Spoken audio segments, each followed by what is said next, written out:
주님만 경배하시는 모든 성도님들 되시기 바랍니다. 주님이 어디 계세요? 지금 이 자리에 계시죠. 아멘이십니까? 아멘입니다. 지금 이 자리에 우리와 함께 하시는 그 주님의 임재에 집중하시는 모든 성도님들 되시기 바랍니다. 귀한 찬양 감사합니다. 우리가 은혜로 모든 것을 바라보면 은혜 받을 것 투성인데, 우리가 시험 드는 그런 눈빛으로 모든 것을 바라보면 시험거리 투성이죠. 우리가 교회 와서 은혜 받지 못하면 세상 어디 가서 은혜를 받겠습니까? 이 자리에 주님이 함께 하시지 않는 데서 함께 하신다는 생각을 하지 못한다면 그 어디에 주님이 우리와 함께 하신다라고 고백할 수 있겠느냐 말이죠. 이 자리에 주의 임재 안에 있음을 믿음으로 고백하시고, 그 임재하신 주님께서 우리 각자에게 들려주시는 하나님의 음성에 귀 기울이시는 모든 성도님들 되시기 바랍니다. 오늘부터 이제 고린도전서 말씀을 함께 묵상하실 텐데요, 이 고린도전서는 바울이 고린도 교회를 향해 보낸 두 개의 편지 중에 첫 번째 편지지요. 고린도전서, 고린도후서가 있습니다. 바울이 고린도 교회를 향해 보낸 첫 번째 편지라고 생각할 수도 있겠지만 사실은 그렇진 않습니다. 바울이 이 고린도전서를 쓰기 전에 고린도 교회에 먼저 보낸 편지가 있었습니다. 고린도전서 5장 9절에 이렇게 되어 있어요. 고린도전서 5장 9절이 지금 나옵니까? 예, 함께 읽어볼까요? 시작. 내가 너희에게 쓴 편지에 음행하는 자들을 사귀지 말라 하였거니와. 아멘. 내가 너희에게 쓴 편지에, 지금 고린도전서 5장 9절이거든요. 편지를 쓰면서 내가 너희에게 쓴 편지에, 지난번 쓴 편지에 음행하는 자들하고 사귀지 말라고 했지 않냐라고 설명하고 있는 거예요. 그러니까 이미 바울은 고린도 교회에 이미 편지를 쓴 적이 있었던 것이죠. 그런데 우리에게 남겨진 것이 이것밖에 없습니다. 고린도전서와 후서밖에 없었던 거죠. 그래서 이 고린도전서와 후서만 우리에게 전해져 있습니다. 당시 교통이 많이 발달되어 있지 않았기 때문에 서신으로밖에는 그렇게 정보를 주고받을 수가 없었습니다. 직접 가거나 서신을 주고받았죠. 그리고 그 서신들은 이제 교회의 고린도전서, 고린도 교회를 향한 바울의 편지이죠. 고린도 교회의 사람들이 회람했을 뿐만 아니라 그 고린도 교회 주변에 있는 교회들도 고린도 교회를 향해 보낸 편지를 전달받아서 그것을 회람했습니다. 그러니까 그 당시는 성경이 굉장히 귀했고, 그리고 교회에서 무엇을 가르치고 무엇을 배워야 할지 알지 못했기 때문에 이렇게 사도들의 편지들을 많이 서로 구해서 그 말씀을, 그 사도의 편지를 읽고 그 안에서 함께 믿음 안에서 자라갔었죠. 그것이 초대교회의 모습들이었습니다. 그렇지만 안타깝게도 우리에게 주어진 것은 고린도전서와 후서밖에 없죠. 이 고린도전서와 후서를 받은 이 고린도 교회는 당연히 고린도 지역에 있는 교회입니다. 바울이 2차 전도 여행 중에 아덴에서 떠나서 이 고린도로 들어왔다는 그 기록을 사도행전 18장에 자세하게 기록을 해놓았습니다. 이 고린도는 로마 황제 줄리어스 케사르가 BC 44년에 건립한 도시였는데 100년 전에 폐허가 된 도시를 케사르가 거기에 새롭게 도시를 건립을 했습니다. 그러니까 폐허가 된 도시의 자리에, 폐허가 된 자리에 새롭게 도시를 건립했기 때문에 굉장히 웅장하고 화려하게 로마의 표상을 보여줄 수 있을 정도의 그런 도시로 지었습니다. 그리고 거기에는 아무도 살지 않는 폐허였기 때문에 사람들을 이주시켜서 살게 했죠. 처음엔 퇴역 군인들이 살았지만 이 고린도라는 지역이 굉장히 지중해를 끼고 항구가 2개가 있었기 때문에 무역에 굉장히 좋은 자리를 점하고 있었습니다. 그래서 무역과 상업이 매우 발달할 수 있었고요. 그래서 상업이 발달하기에 많은 사람이 오갔기 때문에 많은 인종의 사람들이 있었죠. 그래서 부가 넘치고 자유가 넘치고 욕망이 넘치는 곳이기도 했습니다. 그리고 로마 황제가 지었기 때문에 당연히 로마 황제를 숭상하는 그런 제단들이 많이 있었고, 또 우상 숭배가 굉장히 만연했던 곳입니다. 그래서 여자 사제가 여기에 한 1,000명 정도가 있었다, 그렇게 말을 합니다. 그래서 성적 타락이 굉장히 만연했죠. 이곳에 바울이 2차 전도 여행 중에 도착했습니다. 처음에 도착했을 때 아굴라와 브리스길라를 만나게 되는데, 이들은 유대인이었고 천막을 만드는 사람이었죠. 이들의 안내를 받아서 고린도에서 먹고 자고 천막을 만들면서 회당에 들어가서 복음을 증거했습니다. 그렇게 복음을 증거하다가 이제 그 실라와 디모데가 와서 합류를 하게 되고요. 그래서 많은 기적도 은혜도 경험하게 됩니다. 결과가 좋았어요. 그렇지만 반대도 많이 있었습니다. 회당장 그리스보와 온 가족 식구들이 복음을 듣고 세례를 받고 또 밤에 환상도 들었지만 반대도 했었죠.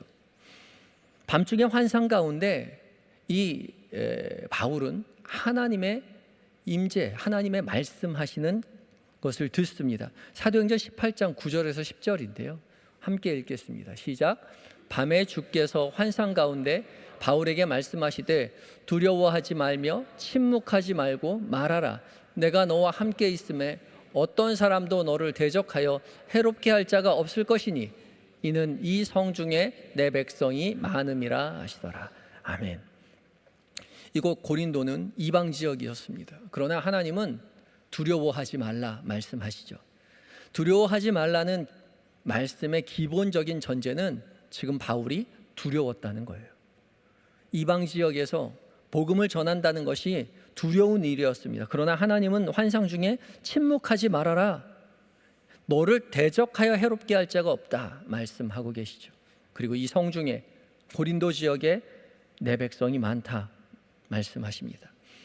바울은 이 하나님의 환상에 힘입어서 용기를 얻어서 1년 6개월 동안 이 고린도에서 복음을 증거합니다. 그런데 그러다가 유대인들로부터 일제히 유대인들이 일어나서 이 바울을 법정에 고소를 합니다. 그때 당시 총독이 갈리오인데 바울을 면면히 살펴본 결과 바울이 커다란 흠집이 없다는 사실을 발견을 합니다. 부정한 일이나 부정한 것들을 찾지 못했다고 하면서 이건 종교 문제니까 너희들 알아서 해라, 그러고 손을 텁니다. 그리고 무죄를 선고하지요. 그러나 유대인들은 이 당시에 있었던 회당장을 때려서 이제 힘들게 합니다. 아마도 이 바울이 이 회당에 가서 복음을 증거할 때 회당장이었던 소스데네가 그 복음을 증거하고 믿고 용인해 주었던 것 같습니다.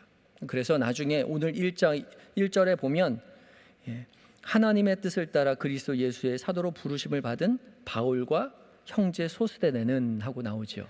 이 소스데네가 회당장이었던 거죠.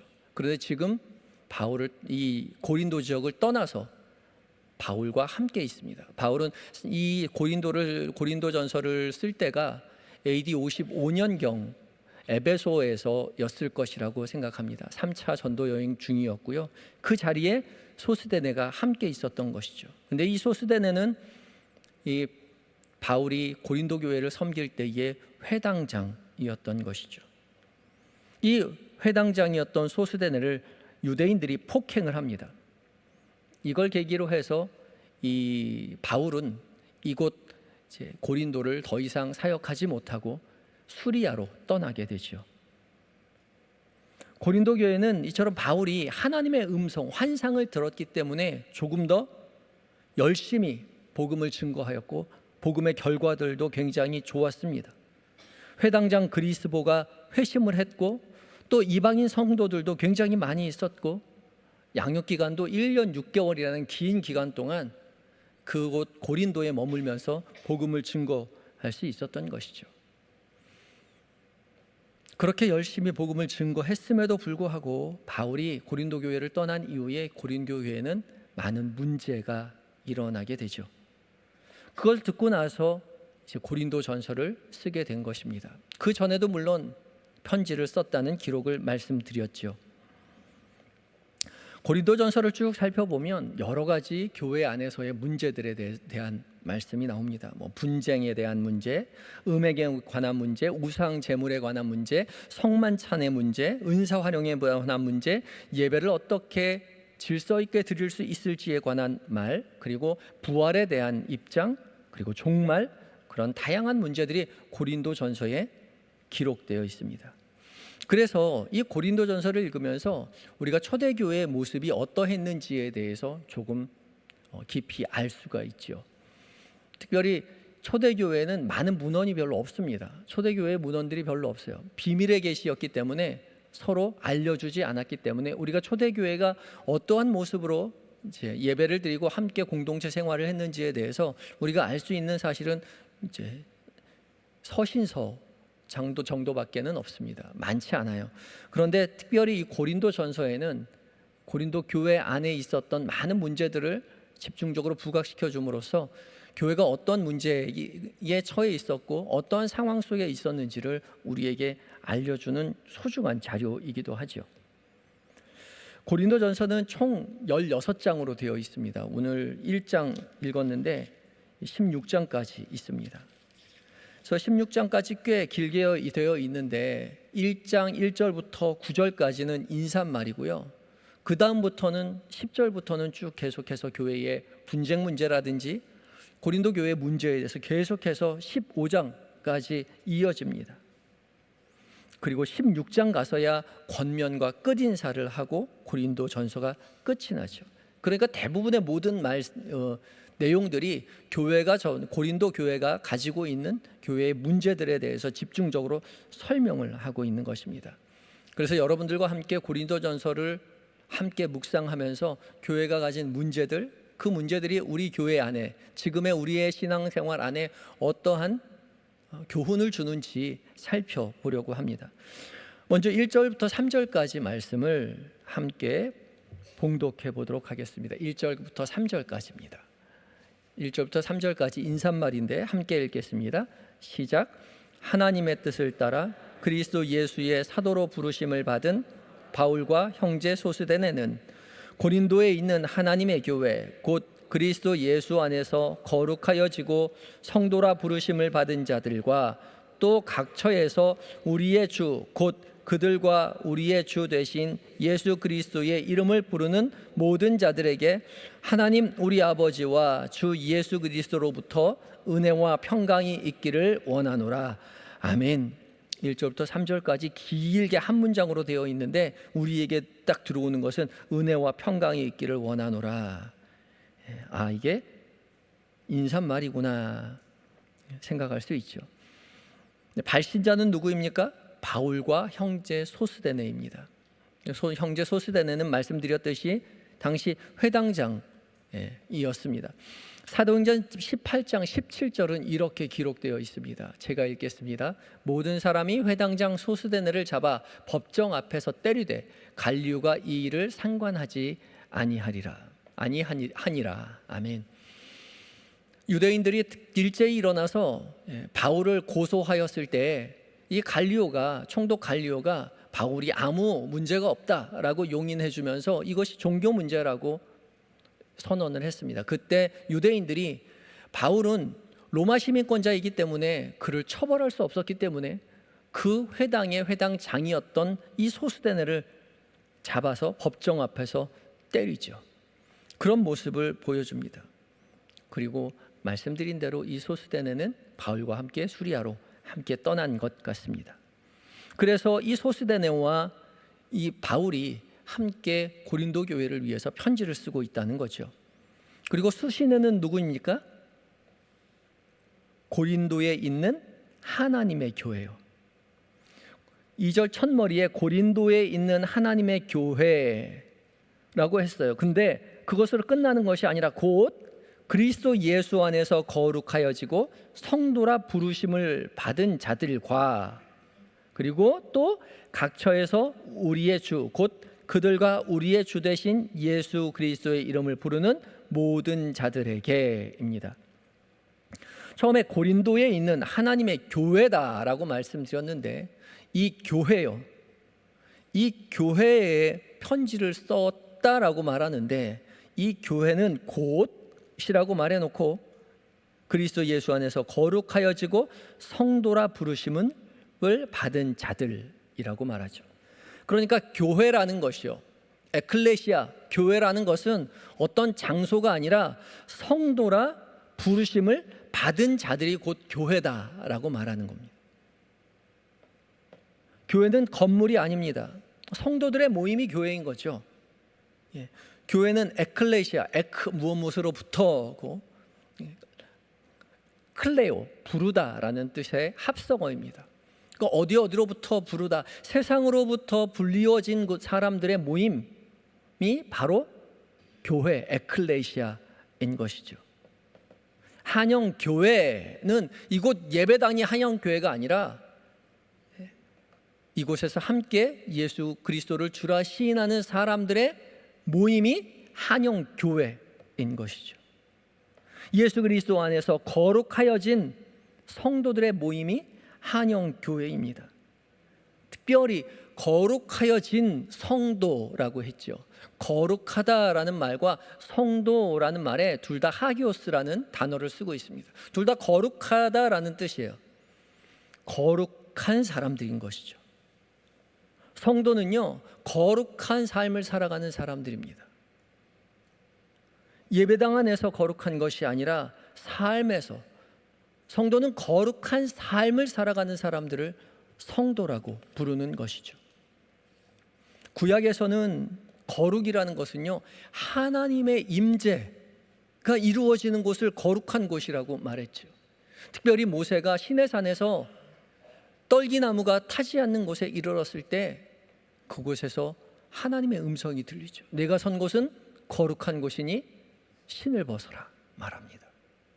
하나님이 임재하시는 곳이 거룩한 곳이었어요. 또 어디가 거룩한 곳이었습니까? 법궤를 모신 성막이 거룩한 곳이었습니다.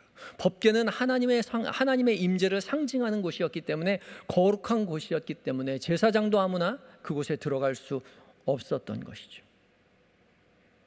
하나님이 함께 하시던 그 자리가 거룩한 자리입니다. 그런데 신약에 와서는 이 거룩이 달라지죠.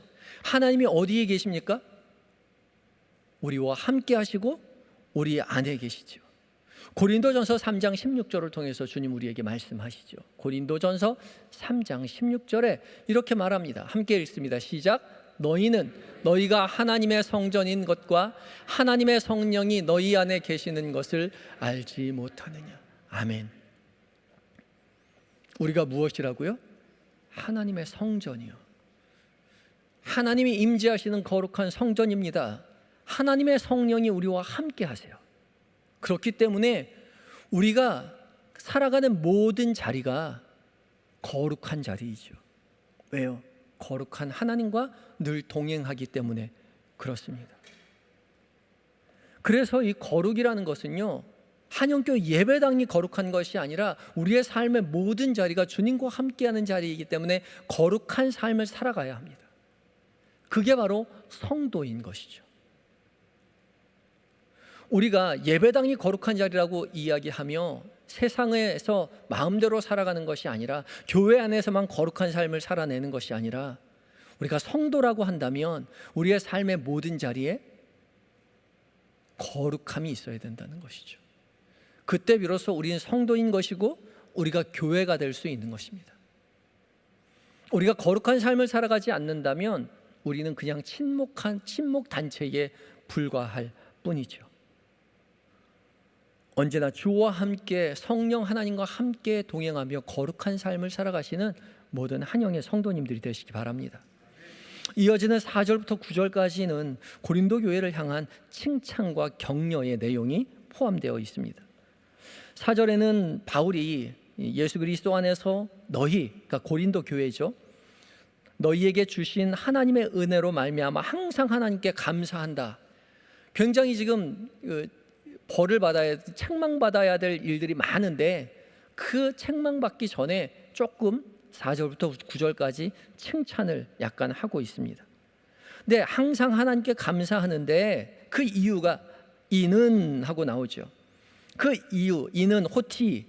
왜냐하면 고린도 교회가 받은 은혜가 무엇이냐 하면 너희가 그 안에서, 그가 누굽니까? 예수 그리스도죠. 예수 그리스도 안에서 모든 언변과 모든 지식의 풍족함으로 그리스도의 증거가 너희 중에 견고하게 되었다. 언변과 지식이 풍족해서 그리스도의 증거가 견고해졌다. 언변과 지식이 풍족하다라는 것은 당시 헬라 철학 안에서 그런 논리적이고 정연한, 질서 정연한 그런 하나님에 관한 지식, 예수 그리스도에 관한 지식을 풍부성성하게 가지고 있었다는 거죠. 그리고 특별히 그 언변과 지식이 풍족해서 그리스도의 증거가 견고해졌다라고 말하죠. 그리고 그 견고함은 결국 우리 주 예수 그리스도의 나타나심을 기다리는 것이다 라고 말하고 있습니다. 견고함이 무엇이냐? 예수 그리스도의 나타나심을 기다리는 거예요. 견고한 신앙이 무엇이냐? 예수 그리스도의 나타나심을 기다리는 것이 견고한 신앙입니다. 바로 재림신앙을 말하는 것이죠.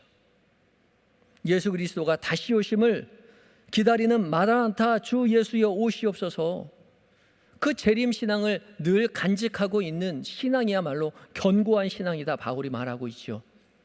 그런데 이 일을 누가 하느냐? 8절 말씀입니다. 8절 말씀 함께 읽겠습니다. 8절입니다.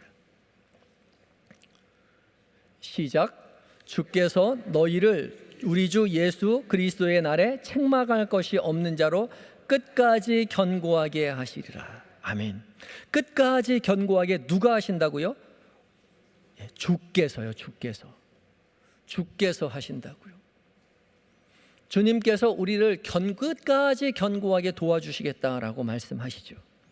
우리가 재림신앙을 가지고 살아간다는 것은 우리의 힘과 우리의 노력으로 신앙을 잘 지켜내는 것이 아니라 주님을 의지하는 것입니다. 다시 오실 주님을 기대하며 주님의 신앙은 주님을 기대하고 의지하는 거예요. 신앙은 우리에게 달려있지 않습니다. 주께서 하실 것이라고 믿고 주님을 의지하는 거예요. 우리는 연약하죠. 우린 종이와도 같은 연약한 존재입니다. 종이는 그냥 서 있을 수 없어요. 너무나 그냥 쓰러지고 맙니다. 그러나 종이가 언제 견고해집니까? 단단한 바위 위에 있을 때 종이를 아무리 때려도 종이는 튼튼합니다. 우리는 종이와 같은 연약한 존재이지만 바위와 같은 주님 의지하고 믿음의 길을 걸어갈 때에 주께서 우리를 견고하게 하시고 끝날까지 믿음을 지키도록 도와주신다는 거죠. 오직 주의 일하심을 믿고 주님 의지하여 거룩한 삶 살아내며 끝까지 부활신앙 가지고 믿음의 길 걸어가시는 한영의 모든 성도님들이 되셔야 할 것입니다. 이어지는 10절부터 17절까지의 말씀은 이제 본격적으로 고린도 교회를 향한 문제에 대해서 쭉 서술을 하고 있습니다. 이제 혼날 일만 남았어요. 그런데 이제 10절부터 17절까지의 말 중에서 어떠한 문제를 말하고 있느냐? 분쟁에 관한 말을 하고 있죠. 11절에 바울은 글로에의 집 편으로 고린도 교회에 분쟁이 있다는 소식을 들었다 말하죠. 11절 말씀을 함께 읽도록 하겠습니다. 함께 읽습니다. 시작. 내 형제들아, 글로에의 집 편으로 너희에게 말이 내게 들리니 곧 너희 가운데 분쟁이 있다는 것이라. 아마 글로에라는 사람이 바울에게 편지를 썼던 것 같습니다. 분쟁이 있다는 사실을 알렸던 것이죠. 위기의식을 가지고 바울에게 편지를 썼고 그것을 통해서 분쟁이 있다는 소식을 듣고 편지를 쓰게 된 것이죠. 그 분쟁은 어떤 것이냐? 12절 계속해서 읽어보겠습니다. 시작. 내가 이것을 말하거니와 너희가 각각 이르되 나는 바울에게, 나는 아볼로에게, 나는 게바에게, 나는 그리스도에게 속한 자라 한다는 것이니. 아멘. 분쟁이 있었는데 어떻게 편이 나뉘어졌냐? 나는 바울에게 속했다. 나는 아볼로에게 속했다. 나는 게바에게 속했다. 나는 그리스도에게 속했다. 그렇게 나뉘어져서 서로 의견이 충돌하고 분쟁하였다는 것이죠. 아마 이 모든 사람들 바울에게서 배운 사람일 것입니다. 1년 6개월 동안 바울이 고린도 지역에 열심히 복음을 전했기 때문이죠. 그리고 바울이 지난 다음에, 바울이 그곳을 거쳐간 다음에 바울이 아볼로를 이곳으로 보내서 아볼로가 고린도 교회를 섬기게 되죠. 그래서 바울에게서 배운 자들과 그리고 나중에 아볼로에게서 배운 자들이 나뉘어질 수 있습니다. 그리고 또 게바에게 속한 자라고 말하죠. 그럼 게바는 누구일까요?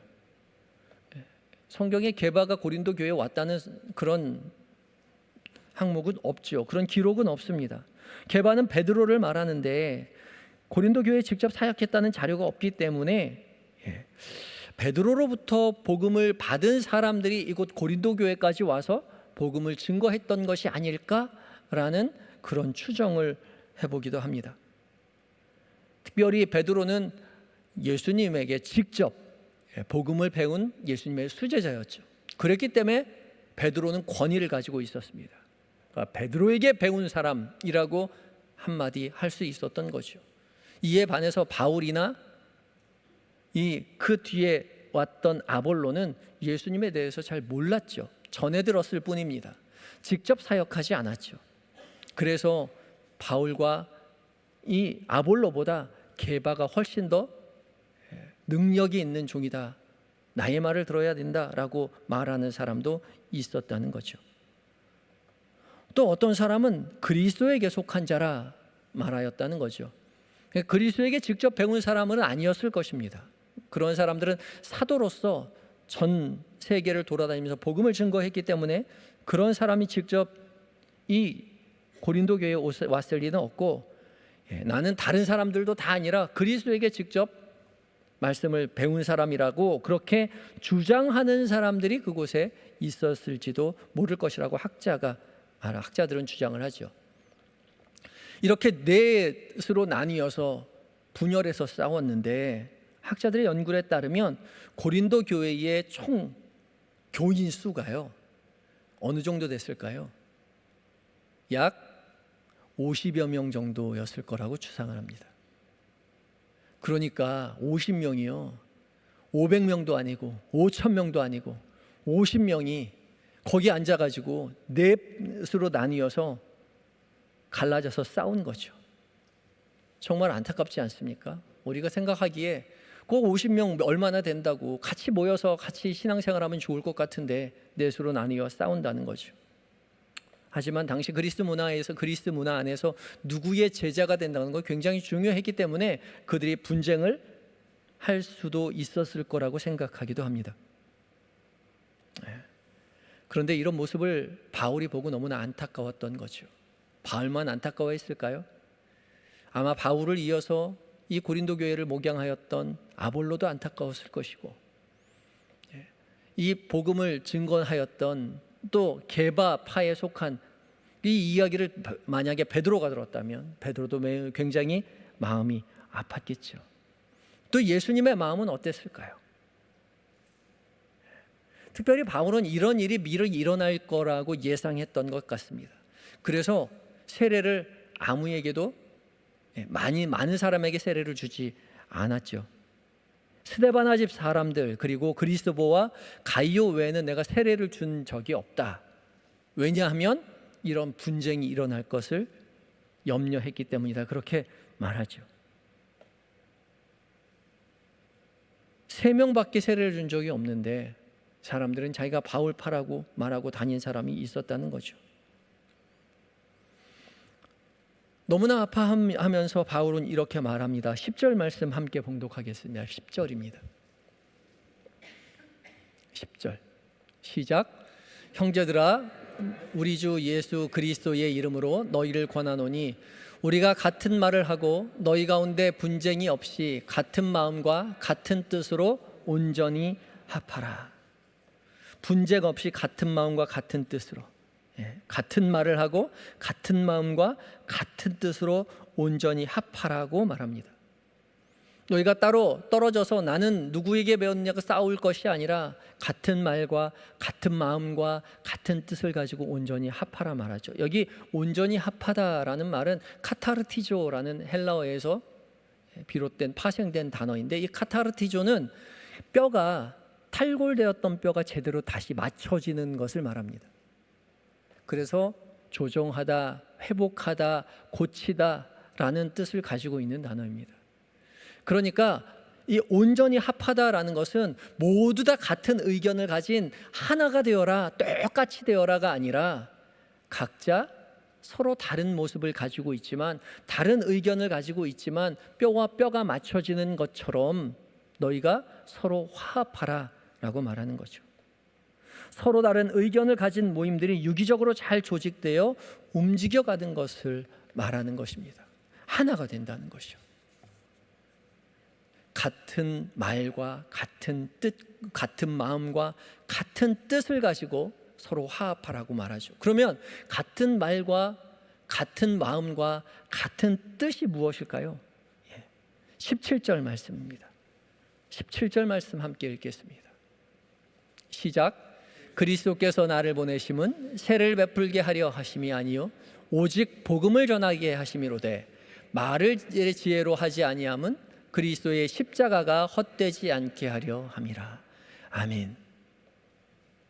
서로 다른 의견을 가졌지만 같은 말과 같은 마음과 같은 뜻으로 말할 수 있는 유일한 근거는 예수 그리스도의 복음입니다. 세례가 아니라 복음이에요. 누구에게 세례를 받았느냐, 형식이 중요한 것이 아니라 오로지 복음이라는 것이죠. 복음 안에서 우리는 하나가 될 수 있습니다. 그리고 우리는 복음 안에서 하나가 되어야 하는 것이죠. 그리고 이어서 말의 지혜로 하지 않고 그리스도의 십자가로가 헛되지 않게 하려 함이라 라고 말하고 있습니다. 복음을 통해서 예수 그리스도의 십자가가 드러나야 하는 것이죠. 이 그리스도의 십자가가 무엇입니까? 예수 그리스도의 화목함입니다. 막힌 담을 허신 예수 그리스도의 그 화목제물이 되신 그 십자가의 은혜가 헛되이 되지 않도록 너희가 복음으로써 하나 되라고 말하는 거죠. 그러니까 의견이 다르다고 해서 싸울 것이 아니라 의견이 다를 수도 있다는 것을 인정해야 하는 거죠. 뼈가 맞춰진다는 것은 팔의 뼈와 어깨 뼈가 다른 거예요. 바울파와 게바파가 그리고 아볼로파가 다른 의견을 낼 수 있어요. 그런데 중요한 것은 그들에게 복음이 있는지 돌이켜보아야 한다는 것입니다. 우리가 교회 안에서 서로 다른 의견을 낼 수 있죠. 문학선 목사님으로부터 배운 믿음의 사람들과 전덕열 목사님으로부터 배운 믿음의 사람들과 신정호 목사님으로부터 배운 믿음의 사람들이 당연히 다른 의견을 낼 수 있습니다. 저는 와서 1년 반 동안 그 다양한 의견을 다 들었어요. 근데 얘기를 들으면 다 옳아요. 참 옳지요, 옳지요, 옳지요.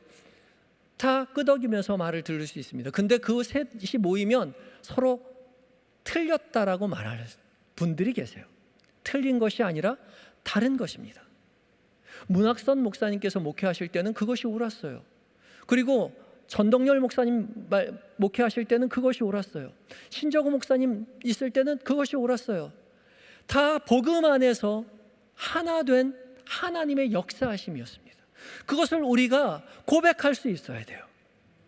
신정호 목사님, 우리 문학선 목사님께서 목회하셨기에 이렇게 아름다운 교회가 이어질 수 있었고, 그 뒤를 이어 전덕열 목사님께서 목회하셨기 때문에 이렇게 아름다운 교회가 이어질 수 있었고, 그 뒤를 이어 신정호 목사님 목회하셨기에 이렇게 아름다운 교회가 이어질 수 있었다는 사실을 우리는 그 위에 계신 복음 안에 계신 예수 그리스도의 능력을 인정해야 한다는 것이죠. 그때 비로소 우리는 하나가 될 수 있습니다. 우리 교회뿐만의 그런 건 아니에요. 어느 교회나 마찬가지입니다. 우리 교회가 자연스럽습니다. 이 지금 바울에게 1년 6개월 배운 고린도 교회조차도 이런 모습을 가지고 있지 않습니까? 우리는 모두 다양한 의견을 가지는 것이 당연해요. 그런데 나만 옳은 것이 아니라 너도 그럴 수 있다는 사실을 인정해야 하고, 중요한 것은 복음으로 하나 되는 일입니다. 그리고 예수 그리스도의 십자가에 힘입어 우리가 카타르티죠, 회복되는 거예요. 서로 맞춰져 가는 거예요. 연합하는 겁니다. 그때 비로소 우리는 새롭게 일하실 하나님의 은혜를 기대할 수 있는 것이죠. 그래야 미래가 밝습니다. 왜요? 미래에 주께서 우리와 늘 함께 하시기 때문에요. 지금까지 60여 년을 이끌어 오신 하나님의 은혜가 주님 오실 그날까지 이어져 올 것이라는 확신이 우리에게 있습니다. 우리가 무엇을 잃지 않으면, 복음을 잃지 않으면, 우리가 십자가를 잃지 않으면 우리는 믿음으로 계속 전진할 것입니다. 주님은 우리에게 그것을 말씀하고 계시죠. 내가 옳았는지, 상대방이 옳았는지, 내가 틀렸는지 상대방이 틀렸는지를 말할 것이 아니라 우리 스스로가 복음 안에 있는지 스스로를 돌아보고 예수 그리스도의 십자가의 은혜에 힘입어 모두 서로의 다름을 인정하고 지금까지 이끌어 오신 하나님 앞에 감사하고 이제 계속해서 이끌어 가실 하나님의 은혜를 기대하며 믿음으로 살아가시는 한영의 모든 성도님들이 되시기를 예수 그리스도의 이름으로 축복합니다. 다 같이 기도하시겠습니다. 하나님, 주께서 우리에게 우리 기도하실 때에 각자의 마음 가운데 찾아오신 하나님의 말씀 앞에 다짐의 기도 드리도록 하겠습니다. 다 같이 기도하시겠습니다.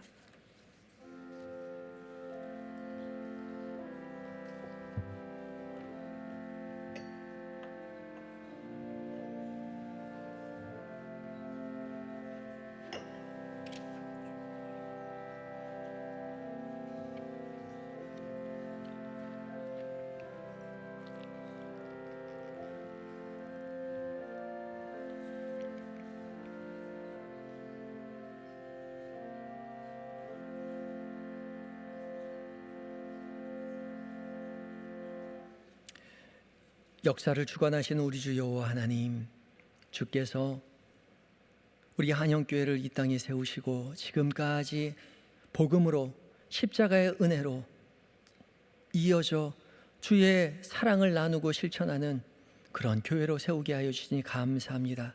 지금까지 부응한 것이 모두 하나님의 은혜임을 고백하며 주님을 기대합니다. 복음으로 하나 되어 십자가의 은혜로 하나 되어 역사하시는 주님을 기대하며 믿음의 길 걸어가는 우리 모두가 되게 하여 주시옵소서. 예수 그리스도의 이름으로 기도드립니다. 아멘. 찬송